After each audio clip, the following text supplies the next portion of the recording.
ما هو يا بنت الحلال لو انا رحت دلوقتي اطلب ايدك من باباكا يقول لي هات شقه في التجمع وشبكه في حدود 100,000 جنيه، وانا بقى اصلا عليا كارد، اعمل فيه ايه؟ ده الواحد لو عايز يفتح محل كشري مش هيدفع فيه الفلوس دي كلها. والله انا ما عنديش مشكله شخصيا لو مش جايب كل حاجه، بس اعمل ايه؟ بابا بيقول انك لازم تجيب شبكه تدفع مهر مؤخر ويكون عندك عربيه موديل السنه كمان. ايوه يا ابني لازم تدخل من الباب ويبقى معاك فيزا وشبكه وعماره مسجله، وحفله الخطوبه كمان يبقى فيها دي جي الويلي وعفروتو. اهي لا تعرفني ولا تعرفك.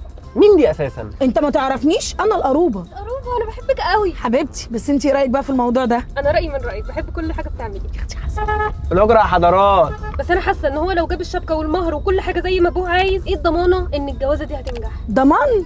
بص يا سيدي انت وهي مفيش ضمانات في الحياه، بس اللي انا متاكده منه اللي عايز يبني علاقه على الفهم والموده هو ده اللي هيكمل، انما اللي بيحسب الجوازه فلوس وشروط هيفضل طول عمره بيفكر انه ازاي يسدد. عداك العيب يا استاذه ولاء، تيجي نخلي الجواز تقسيط على 10 سنين، ادفع القسط الاول السنه الجايه. انت كده عايزني اعمل لك اعلان تقسيط للجواز؟ ادفع اقل قسط واستلم العروسه فورا.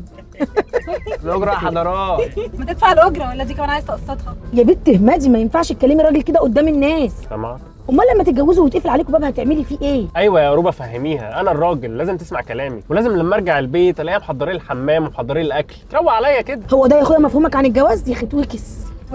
انتوا كده يا رجاله عايزين الست في البيت تبقى ابله نظيره وكزوجه تبقى جورجينا، وانت يا اخويا بص لنفسك كده، ما انتش كريستيانو على فكره. يا جدعان الاجره يا جدعان. نسيتني الاجره.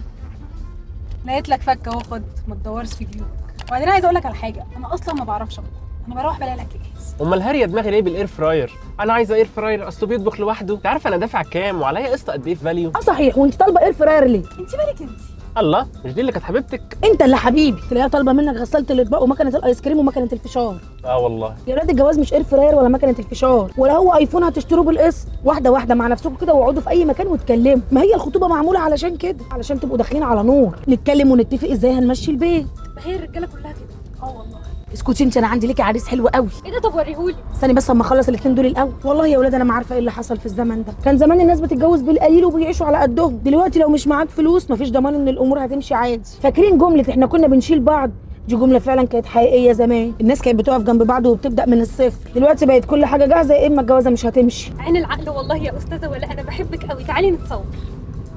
انا هقول لكم كلمتين بقى علشان قررت انزل، ما تفكروش انها بيعه وشراء، انت فكر ازاي هتصون مراتك وتبقى راجل بجد، وانت وهي بلاش جو الهدايا والسفر وانتوا داخلين على جواز، هتكافحوا مع بعض وتتعبوا، ما انتش رايحه موسم الرياض يا اختي. يا ريت كنت رايحه موسم الرياض. المشكله نفسها والله مش في الفلوس، حتى العلاقات نفسها بقت اصعب، ما حدش عنده استعداد يتنزل شويه علشان التاني. والله كلامك صح، بس ده كلام نظري، تعالي بقى شوفي لو يبوزها لما اجي اقول لها اصل المرتب مش مكفي. طب اسمعني بقى، مش كل حاجه تدخل لها من باب الماديات، عشان هتفضلوا في دايره طول الوقت مش هتخلص، اللي ما بينكم اكبر من كده، المفروض يبقى موده وحب وعشره، مش كل حاجه الفلوس. بعد اذن الجوازه اللي مش عايزه تتم دي الاجره يا حضرات. انت لسه فاكر يا اسطى؟ يا لهوي المحطه فاتتني، ان شاء الله ما اتجوزتوا ولا اتنيلتوا، على جنب يا اسطى. ما تنسوش تبقى تعزموني على الفرح، وانت هاتي رقم تليفونك عشان ابقى ابعت لك العريس. اوعي وسعي يا اختي. يلا سلام عليكم.